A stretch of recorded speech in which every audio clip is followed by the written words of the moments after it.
Hello बच्चों, ninth वाले बच्चों कैसे हैं? अच्छे हैं? नाइन्थ क्लास वाले बच्चों बताइए, मेरे सुंदर सुंदर प्यारे प्यारे बच्चों। चलिए तो ऑन योर डिमांड, आपके डिमांड के अनुसार हम लेके आ गए हैं बायोलॉजी का चैप्टर।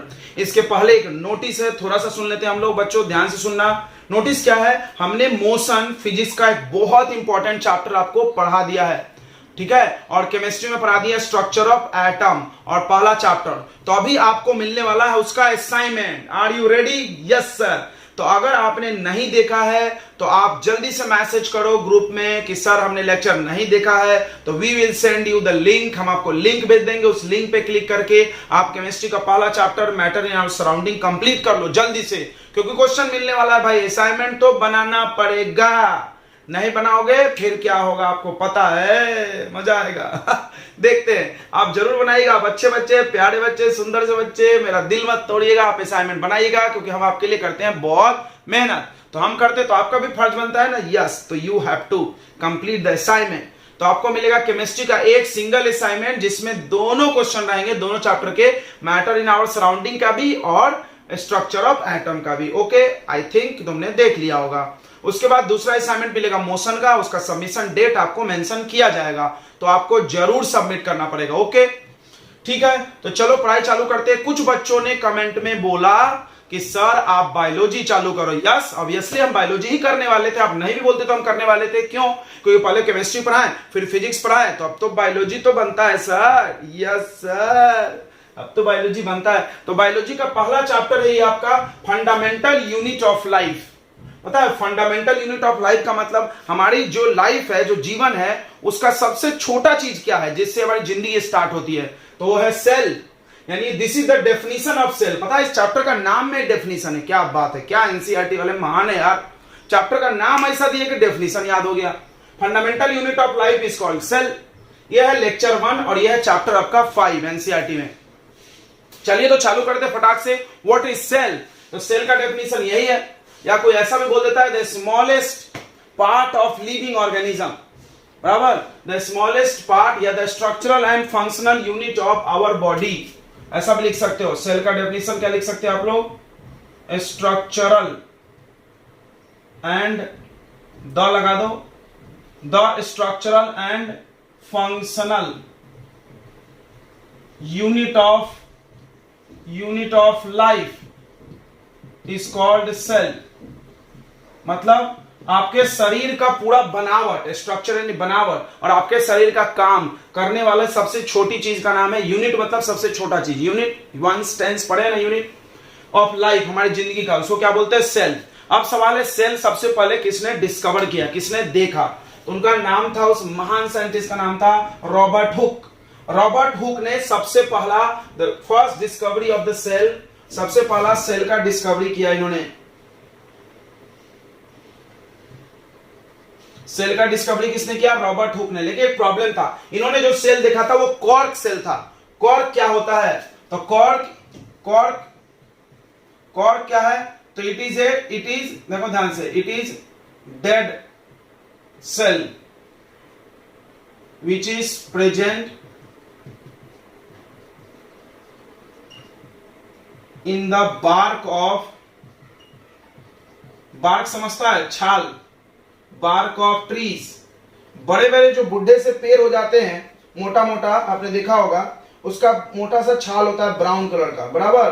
तो बार्क ऑफ ट्री, उसी को बार्क बोलते हैं। पेड़ का जो छाल होता है वो सूखा सूखा सा रहता है, उसी का सेल इन्होंने देखा था, ठीक है, 1665 में। ओके, सेल एक लैटिन वर्ड से बना है। सेल एक लैटिन वर्ड है जिसका मीनिंग होता है लिटिल रूम, छोटा सा रूम को बोलते हैं सेल। तो छोटा सा सेल भी बहुत छोटा है, तो उसका नाम सेल रख दिए। सबसे पहला लिविंग सेल देखा था, ये सब जनरल नॉलेज है, सबसे पहला लिविंग सेल देखा था लेवनहुक ने। लेवनहुक नामक नए साइंटिस्ट ने लिविंग देखा, इन्होंने डेड, लेकिन खोजा तो इन्होंने सेल। अब देखो, सेल के अंदर होता है न्यूक्लियस, सबसे इंपॉर्टेंट पार्ट। उसका डिस्कवरी किया था रॉबर्ट ब्राउन ने। किसने किया था? Robert brown. दोनों भाई भाई लग रहे हैं, नहीं? रॉबर्ट कौन है? कुछ नहीं होता। रॉबर्ट हुक सेल और रॉबर्ट ब्राउन न्यूक्लियस, और लेवनहुक ने लिविंग सेल। इतनी जनरल नॉलेज आपको आ गई। अब सवाल है कि सेल कैसा होता है और कैसे दिखता है। हमारे बॉडी में सेल है लेकिन हमको आंखों से दिख नहीं रहा है। जी सर, तो सेल दिखता है कंपाउंड माइक्रोस्कोप से। सेल दिखता है। आपने ऐसा इंस्ट्रूमेंट अपने लैब में देखा होगा, जी हाँ आपने देखा होगा, आपके लेबोरेटरी में, स्कूल के बायोलॉजी लैब में रखा होगा। तो इससे दिखा जाता है। कैसे देखते हैं, देखो ये ऐसा रहता है, इतना बड़ा सा, इसको उठा के कहीं भी ले जा सकते, ये पकड़ के उठाया जाता है। यहाँ पे आंख लगा के देखा जाता है। इसमें दो लेंस होता है, ध्यान सुनना। एक लेंस आंख के पास होता है जिसका नाम है आईपीस लेंस, आंखों के पास इसी आईपीस। यहां पर ये ट्यूब है, ट्यूब जिससे दिखेगा। यहां पर एक ऐसा गोल सा होता है, इसको रोटेटिंग नोज बोलते हैं। ये घूमता है, क्यों घूमता है, इसमें 3 लेंस होता है अलग अलग पावर का। मतलब इससे नहीं दिख रहा तो हम घुमा के इसको ला लेंगे, ऐसा देखो टक, ये यहां आ जाएगा। सब घुमा सकते हैं हम इसको, इसको रोटेटिंग नोज बोलते हैं। इसमें यहां पे एक लेंस है, इसका नाम है ऑब्जेक्टिव लेंस। देखो ऑब्जेक्टिव क्यों, क्योंकि ऑब्जेक्ट की तरफ है, ऑब्जेक्ट यानी वस्तु जिसको देखना है। तो एक यहां लेंस, एक यहां लेंस, 2 लेंस है। एक आंख के पास है तो आईपीस लेंस, और एक ऑब्जेक्ट की तरफ है तो ऑब्जेक्टिव लेंस। अब ये ट्यूब है और यहां पर 2 ऐसा नॉब बना हुआ है। एक है कोर्स एडजस्टमेंट, कोर्स मतलब होता है ज्यादा, यानी ये ट्यूब को ऊपर नीचे कर सकते हैं, टक टक टक टक। इससे क्या होगा, ये ऐसा, ये यहां कुछ रखा है देखने के लिए, उसके पास में आएगा या दूर में। यह फाइन एडजस्टमेंट, एकदम धीरे धीरे घुमाना है, फिर धीरे धीरे स्लोली घुमाना है, तो इससे करो। इसको कब घुमाना है, ऑब्जेक्ट रखने के बाद उसके पास लाके स्लाइड को यहां रख देना है। इसको कब घुमाना है, तुम इसमें देखो धुंधला दिख रहा है तो इसको एडजस्ट करो। ओके, यहां पर एक स्टेज है, स्टेज जहां पे डांस होता है, नहीं यहां पे रखते हैं हम लोग देखने वाला, ये डांस वाला स्टेज नहीं है। इस स्टेज पे यहां एक हम लोग स्लाइड बनाते हैं। स्लाइड क्या होता है, एक कांच का टुकड़ा होता है, उसमें हमको जिस सेल को देखना है, मान लो हमको ओनियन सेल देखना है, तो हम प्याज का छिलका निकालेंगे, उसमें पतला सा मेम्ब्रेन होता है, उसको निकालेंगे, इस कांच वाले पे रखेंगे और उसको यहां लाके रख देंगे। यहाँ पे 2 क्लिप होता है ताकि इसको दबा ले, ताकि ये गिरे नहीं, हिले नहीं। ये क्लिप इसको दबा लेगा और यहाँ पे हम रख देंगे जिसको देखना है। यहाँ पे एक छोटा सा छेद है जिसमें नीचे से लाइट आता है, तभी तो कोई चीज दिखेगा, बिना लाइट का तो दिख नहीं सकता। लाइट नीचे से आता है, तो नीचे से कौन लाइट फेंकता है, नीचे में एक रहता है लेंस या मिरर, कॉनकेव मिरर। क्यों कॉनकेव मिरर, क्यों, बिकॉज कॉनकेव मिरर लाइट को क्या करता है, एक जगह इकट्ठा कर देता है, बहुत सारे लाइट को एक जगह फेंकता है, इस छोटे से होल में फेंकेगा तो पूरा क्लियर दिखेगा। समझ रहा है, यहां से लाइट जा रहा है ऐसे, और नीचे छेद होगा, इसमें नीचे से घुस जाता है। ये हो गया क्लिप जो इसको दबा के रखता है ताकि स्लाइड हिले नहीं, ये स्लाइड, और ये स्टेज। ये हो गया आपको बेस जिस पे इसको रखना है, यहां लगा है मिरर। बस इतनी नाम आपको समझ में आ गया होगा, याद रखो ऐसा दिखता है। जिस चीज को देखना है, जिसका सेल देखना, मान लो दही का देखना है, ओनियन का देखना है, किसी भी चीज का, आपका नाखून का, चमड़ी का, उसको आप निकाल के कांच पे रखो, उस पर थोड़ा 1-2 बूंद कलर डाला जाता है। क्यों कलर डाला जाता है, क्योंकि सेल जो होता है, सेल के अंदर की पूरी सिस्टम कलरलेस है, रंगीन नहीं है, पानी जैसा है। तो पानी के अंदर कुछ देखोगे तो कुछ दिखेगा नहीं ना, तो उसमें हमने कलर मिला दिया। कलर मिला दिए, जैसे क्या क्या मिलाते हैं हम लोग, सैफरन सोल्यूशन, मिथाइलिन ब्लू, ये सब आयोडीन सोल्यूशन डालते हैं, अभी हम बताएंगे आगे। वो डाल के इसको रख देते हैं 2 कांच पे, एक कांच रखते हैं, उस पर कलर डाल देते हैं, फिर दूसरा कांच रख देते हैं, ठीक है, और यहाँ पे ऐसे फिट कर देते हैं, क्लिप इसको दबा लेता है। उसके बाद हम इसको ऊपर नीचे करते हैं, टक, पहले इसको घुमाएंगे, इससे नहीं जम रहा तो इससे देखेंगे, इससे नहीं, 3 है यहाँ पे, फिर जो जिससे जिससे ये दिखने लगेगा उसको सेट कर देंगे। उसके बाद एडजस्टमेंट करने के बाद इसको सेट कर लेंगे, थोड़ा धुंधला दिख रहा है तो इससे एडजस्ट करेंगे, बस यहां से इसको थोड़ा एडजस्ट करेंगे ताकि लाइट इसमें जाना चाहिए, बस ये दिखेगा। कैसा दिखेगा, देखो ओनियन का सेल ऐसा दिखेगा, इसमें ये स्लाइड में ऐसा दिखेगा, ऐसे कमरे कमरे जैसा, छोटा छोटा कमरा कमरा, डब्बा डब्बा, लिटिल रूम, इसमें डॉट डॉट, ये डॉट क्या है, न्यूक्लियस, और ये जो कमरे कमरे जैसा दिख रहा हो क्या है, सेल, ये ओनियन का सेल ऐसा दिखता है। इतनी बातें समझ में आ गई होगी। तुमको यहां से क्या सीख के जाना है कि सेल कैसे दिखता है, माइक्रोस्कोप से। कैसा होता माइक्रोस्कोप, ये एक डिवाइस है। व्हाट इज कंपाउंड माइक्रोस्कोप, कोई पूछ दिया कंपाउंड माइक्रोस्कोप क्या है, तो तुम लिख सकते हो डेफिनेशन, द डिवाइस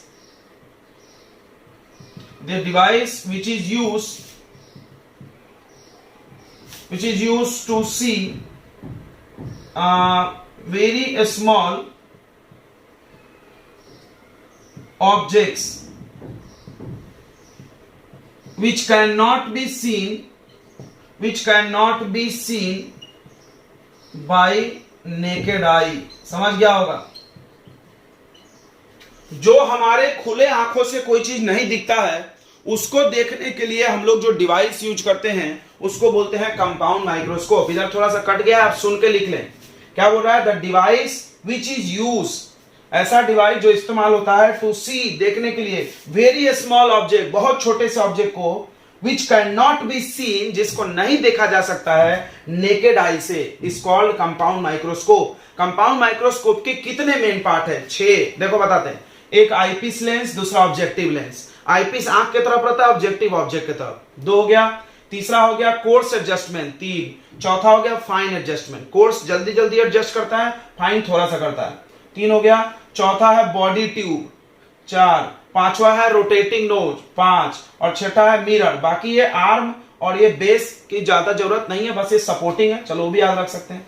यहाँ पे स्लाइड बना के रखना है, स्लाइड कांच से बनता है और उस पे 2 क्लिप है, ठीक है, ओके। चलो तो कंपाउंड माइक्रोस्कोप आ गया, इसको जरूर याद कर लो, this is your general knowledge. कोई भी पूछ सकता चलते चलते, सेल सबसे पहले किसने खोजा? तो सेल खोजा था किसने? रॉबर्ट हुक ने। डेड सेल, कौन सा सेल खोजा था उन्होंने? कॉर्क। क्या होता है कॉर्क भाई? वो बैडमिंटन वाला कॉर्क, जी हाँ, वो भी उसी से बनता है। कॉर्क क्या होता है? It is a dead cell which is present in the bark of tree, जो बार्क ऑफ ट्री में प्रेजेंट रहता है। कब खोजा था? 1665 में। सेल एक लैटिन वर्ड से बना है जिसका मीनिंग होता है लिटिल रूम, और लेवेनहुक नामक साइंटिस्ट ने लिविंग सेल देखा था पहली बार, और रॉबर्ट ब्राउन ने न्यूक्लियस का डिस्कवरी किया था। What is cell?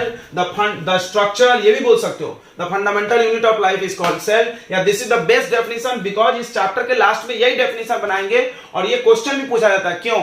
तो समझ लो, द स्ट्रक्चरल यानी हमारे पूरे बॉडी का स्ट्रक्चर, एंड द फंक्शनल यानी हमारे पूरे बॉडी का काम करने का यूनिट, मतलब सबसे छोटा, हमारे पूरे बॉडी का बनावट और काम करने का सबसे छोटा पार्ट है सेल।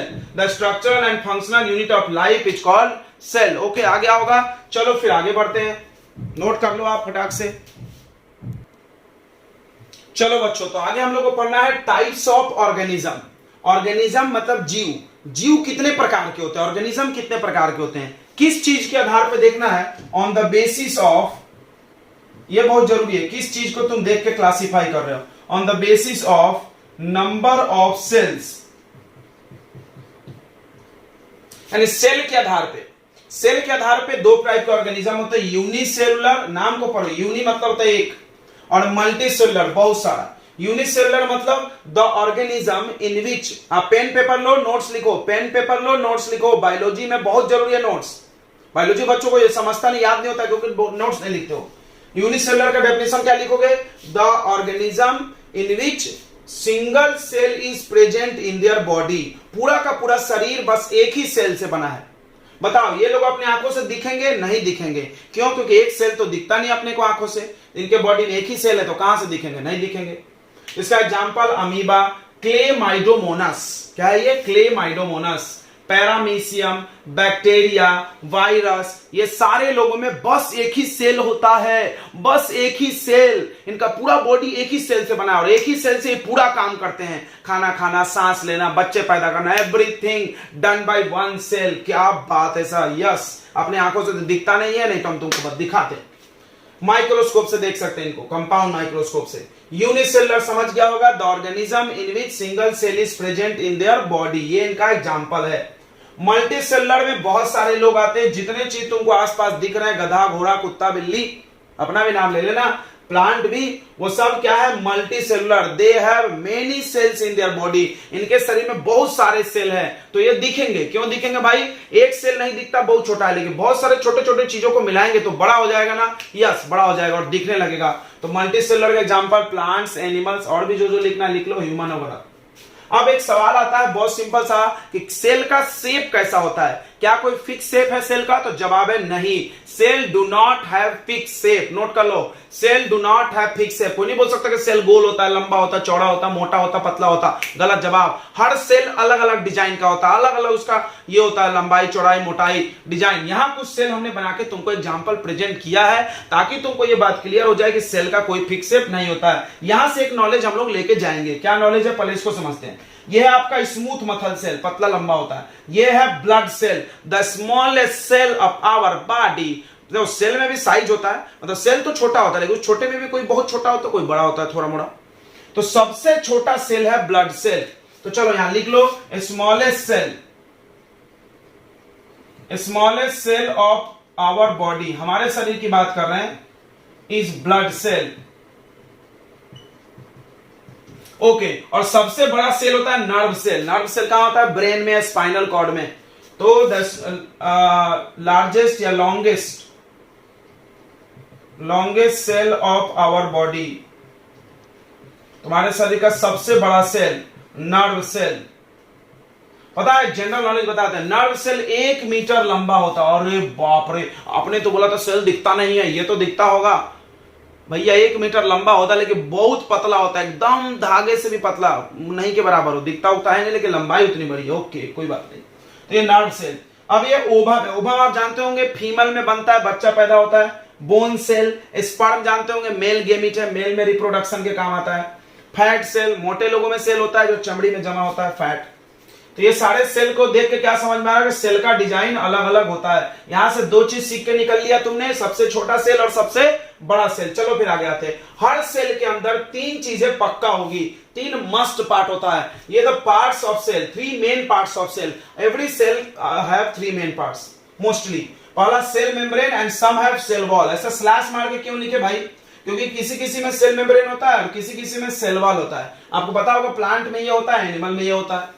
ओके, तो गलत जानते हैं आप। देखो, प्लांट में ये होता है और एनिमल में ये होता है, ऐसा जानते हो तो गलत। प्लांट में ये दोनों होता है और एनिमल में सिर्फ ये होता है। अभी हम तुमको क्लियर करेंगे, टेंशन मत लो। दूसरा न्यूक्लियस अभी दिखाए थे, और दूसरा उसके अंदर लिक्विड भरा रहता है सेल के अंदर, उसका नाम है साइटोप्लाज्म। तो चलो हम अगला पढ़ने वाले हैं सेल मेम्ब्रेन। तो cell membrane is very important part, क्योंकि ये बहुत कॉन्सेप्ट सिखाने वाला आपको। सेल मेम्ब्रेन के ना 4 नाम है। क्या बात कर रहे हैं? हाँ, 4 नाम है। तो पहला हम लोग हेडिंग लगा देते हैं। आप नोट्स लिख रहे हैं ना? जी हाँ, लिखिएगा जरूर। पहला हेडिंग है सेल मेम्ब्रेन। क्या होता है cell membrane? The outermost part of animal cell. Animal बोलना, प्लांट मत बोल देना, या सिर्फ सेल बोलोगे तो भी गलत हो जाएगा, क्योंकि प्लांट में नहीं होता। यानी एनिमल सेल का बाहरी लेयर, एनिमल सेल का जो बाहर का लेयर है आउटर मोस्ट, उस लेयर का नाम क्या होता है? Cell membrane. तो यही डेफिनेशन है, the outermost layer of animal cell is called क्या? Cell membrane. आप नोट्स लेते चले, मेरे साथ साथ चलो। लेक्चर पॉज करो वीडियो और फिर लिखो, नहीं तो कोशिश करो, हम बोल रहे हैं तभी लिख लो, बहुत अच्छा रहेगा। हम भी तो लिख रहे हैं तुम्हारे साथ साथ।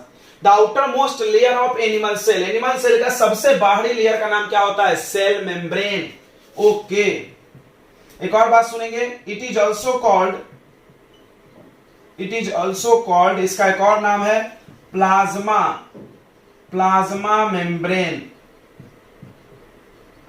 ओके, इसका नाम क्या है? Plasma membrane.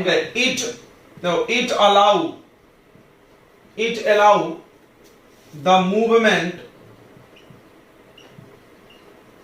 movement of some material, क्या क्या some material? like oxygen, carbon dioxide, food, ये सब। it allow the movement of some materials in or out लिखो, in or out to the cell, so it is also called selectively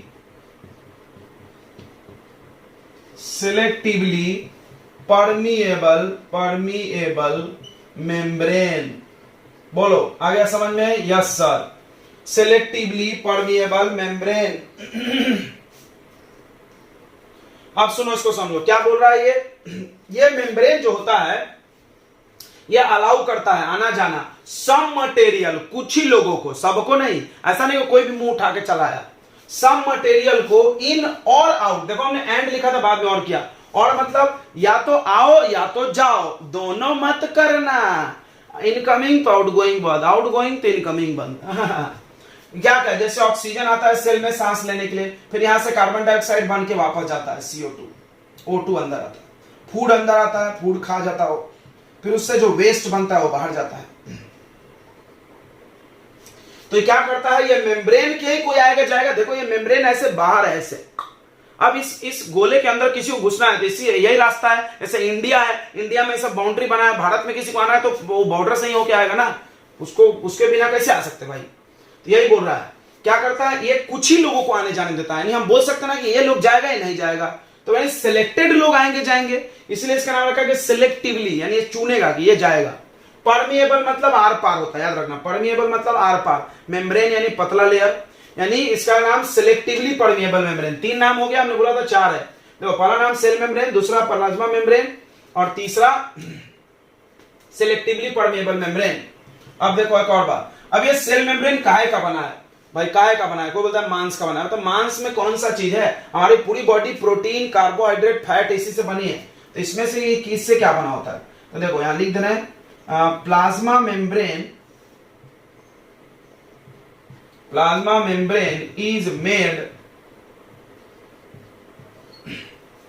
is made by protein, याद रखना, protein and fat. ओ fat को कोई कोई lipid भी बोलता है, लिपिड, यानी ये जो हमारा मेम्ब्रेन बना है वो 2 चीजों से बना है, प्रोटीन और फैट से, प्रोटीन और फैट, फैट यानी लिपिड। चलो तो आगे अब पढ़ना हम लोग को डिफ्यूजन के बारे में। डिफ्यूजन क्या होता है भाई, डिफ्यूजन भी यही मेम्ब्रेन कराता है। डिफ्यूजन मतलब होता है मूवमेंट ऑफ गैसेस, यानी तुमको दिख रहा होगा कि प्लांट कोई भी सेल के अंदर हर सेल को सांस लेना पड़ता है, ऑक्सीजन लेना पड़ता है, कार्बन डाइऑक्साइड वापस फेंकना पड़ता है। क्यों? क्योंकि सेल को चाहिए एनर्जी, और एनर्जी कैसे बनता है, तुमने पढ़ा होगा कि जो हम खाना खा रहे हैं वो ऑक्सीजन के प्रेजेंस में बर्न होगा, जलेगा, तो उससे एनर्जी बनेगा।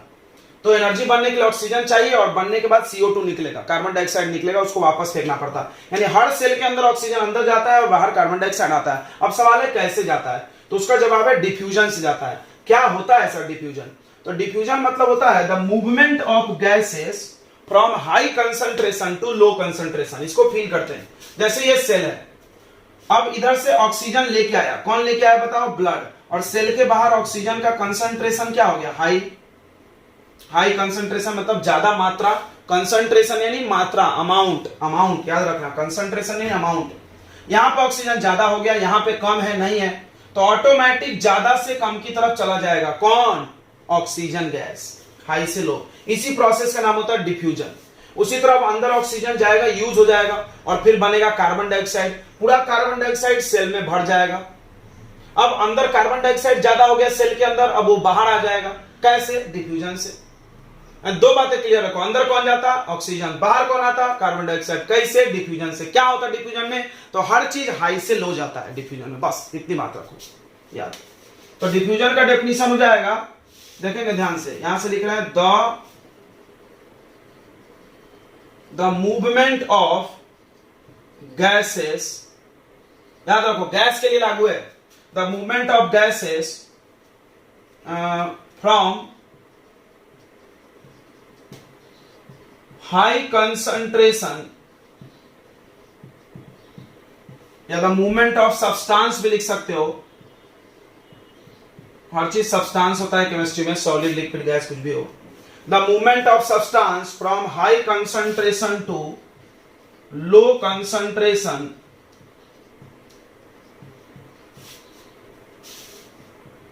Is called diffusion. ओके, तो ऑक्सीजन गैस, ये आपने नोट कर लिया ना, ऊपर से मिटाने वाले हैं।